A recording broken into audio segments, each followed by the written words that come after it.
오늘 말씀 묵상은 로마서 11장을 해봤습니다.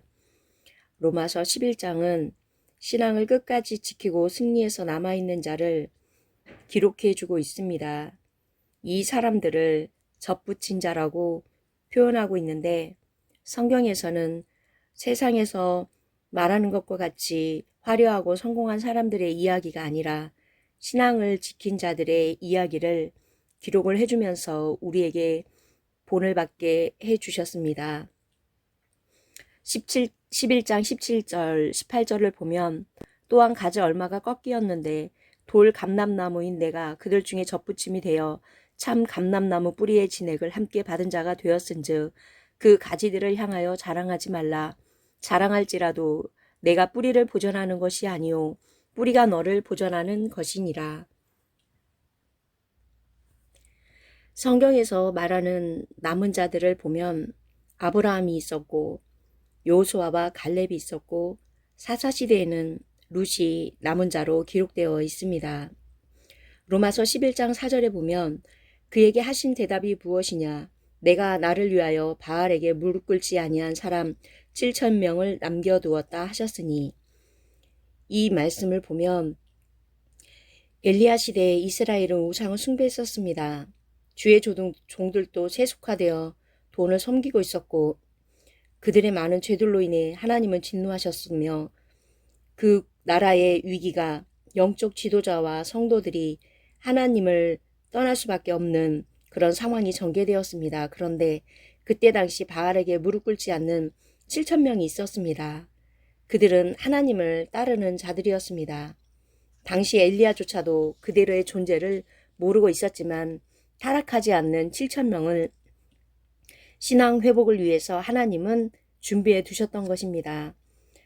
이런 사람들은, 남아있는 사람들은 접붙임을 받았기 때문에 살아남아있을 수가 있다라는 것을 성경에서는 말하고 있습니다. 11장 17절 18절에는 네가 뿌리를 보전하는 것이 아니오 뿌리가 너를 보전하는 것이니라. 접붙임을 위해서는 우리는 원가지를 잘라내야 합니다. 저는 나무에 접붙임하는 것을 영상으로 한번 본 적이 있었는데 접붙임을 하기 위해서는 그 가지에서 과감하게 원가지를 잘라내야 합니다. 그리고 그 이후에 다른 나무를 접붙여야만이 다른 새로운 생명의 나무가 탄생할 수 있습니다.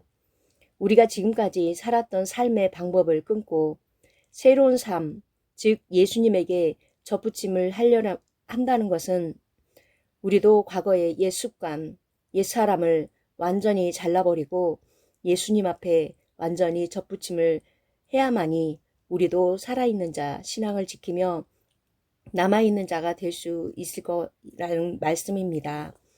접붙임은 영적으로 할례라고 하는데 우리는 세상의 영을 잘라내야 되고 이것을 할례라고 성경에서는 말하고 있습니다. 마음에 하는 이 할례를 할 수 있는 방법은 우리가 하나님의 말씀을 청종하며 그리고 그 말씀을 들은 대로 살아갈 때에 우리 마음에 있는 세상 것들이 잘라진다고 말씀하고 있습니다.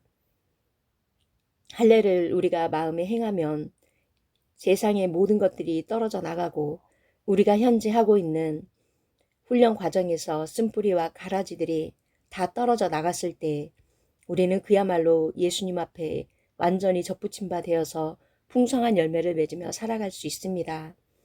우리가 마음의 할례를 받으면 세상적인 유혹과 시험도 이길 수 있을 것이라 저는 믿습니다.